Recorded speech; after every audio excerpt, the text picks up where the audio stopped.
Hey, what's up YouTube? This is Juno23 right here with a deck profile for Turtle Zombiesworn deck. This is a great deck, fun deck. Can be really competitive. It just is missing a couple of cards.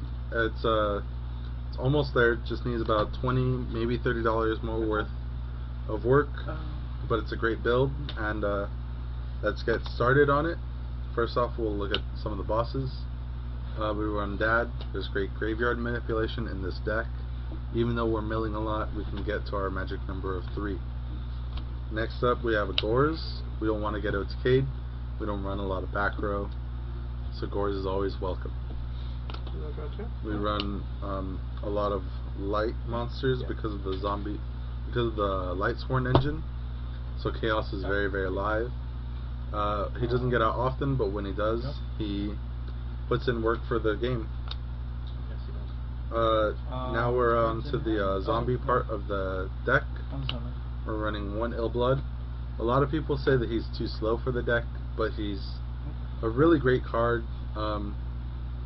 He can be abused very well with Triple Book of Life and Mizuki. He's just an amazing card, and he lets you go into level 8s much easier than normal zombie decks. Next up, we have an Endless Decay.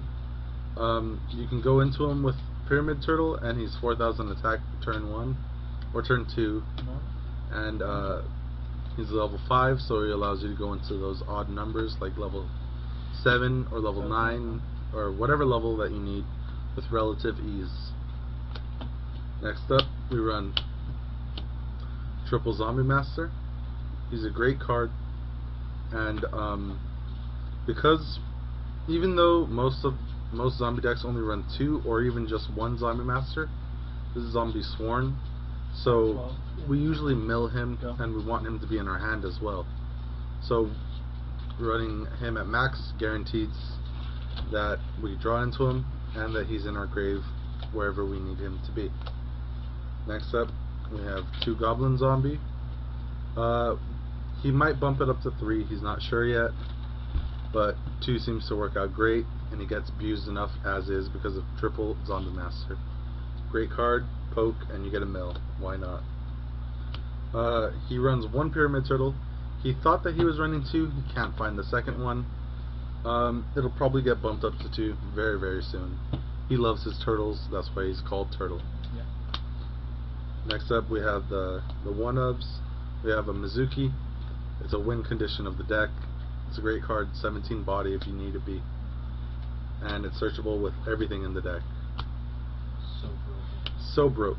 Next up, we have Spirit Reaper. Uses once in a while, he gets in a poke. Your opponent loses advantage. Or, because it's a zombie deck, he runs Triple Book of Life. It's very abusable. You can sit on it for days. It's really, really annoying. We also have Pain Painter and Goblin and Plague Spreader Zombie. He runs the Pain Painter because he wants to abuse his zombies as much as possible with Zombie Master. Because Plague Spreader gets banished so often, he needs the other tuner in the deck.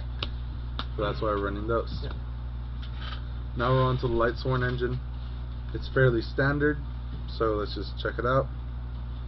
We run Triple Lila. Hitting back row is great, especially in a deck that runs very little back row hate, such as MST and Heavy. We have Double Lumina. She's at 2. It's a great card. She gets to bring back Lila to pop a card, gets to bring back another of herself in order to go into Zen mains. Very abusable. We also have 2 Raiko, the Lightsworn Hunter. This is one of the best flip effects in the game.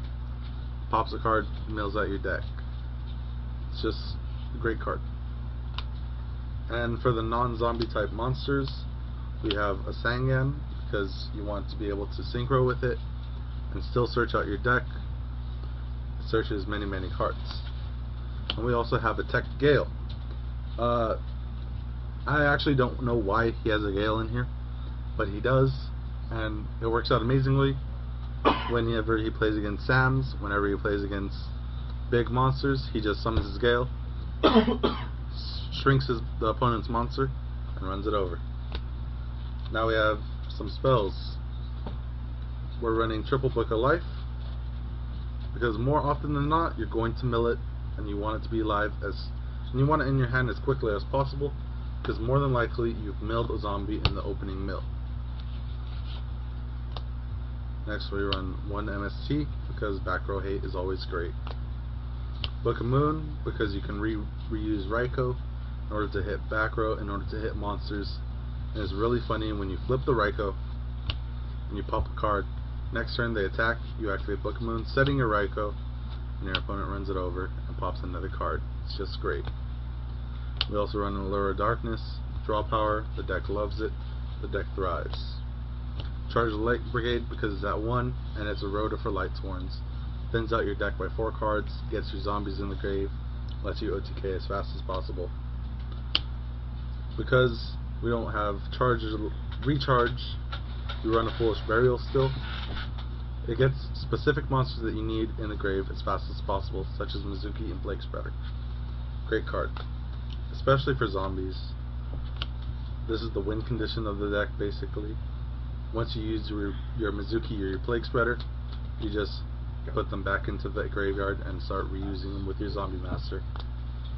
And then we run the Trinity, Dark Hole, Heavy Storm, and Monster Reborn. Cards that you should never leave home without. And up next we have a couple of traps. We have 2 compulsory evacuation device.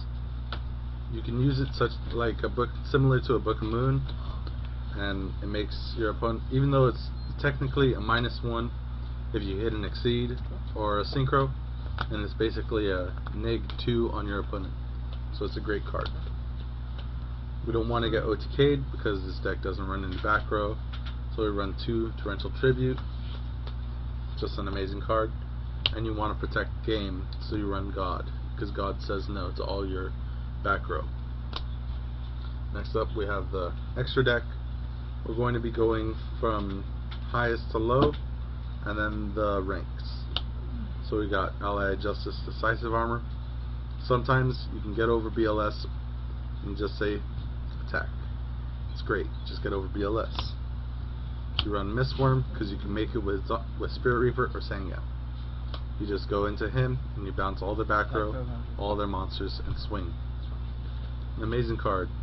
Trish is nice, and we miss Trish, but Mistworm is so much funnier.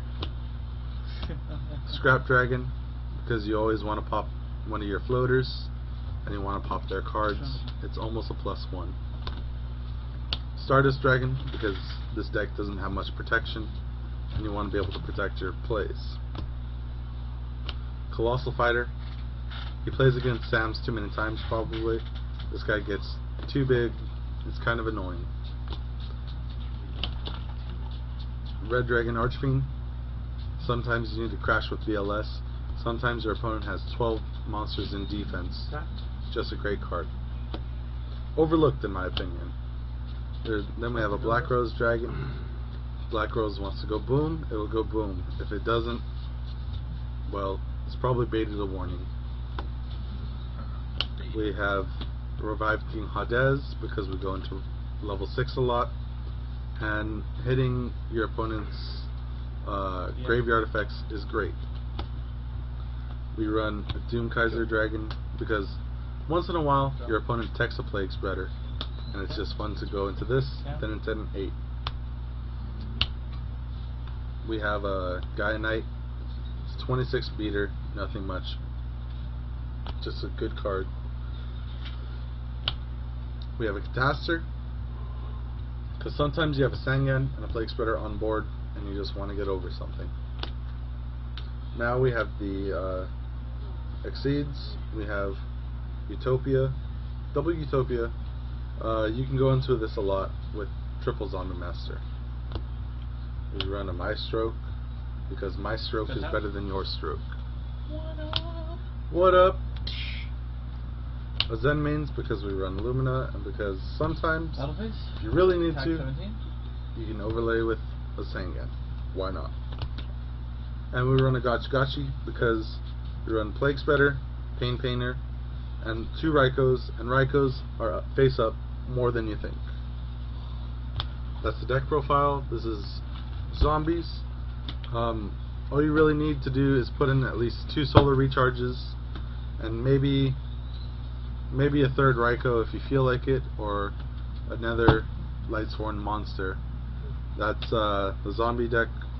Alright, peace YouTube, thumbs up, like, subscribe, comment.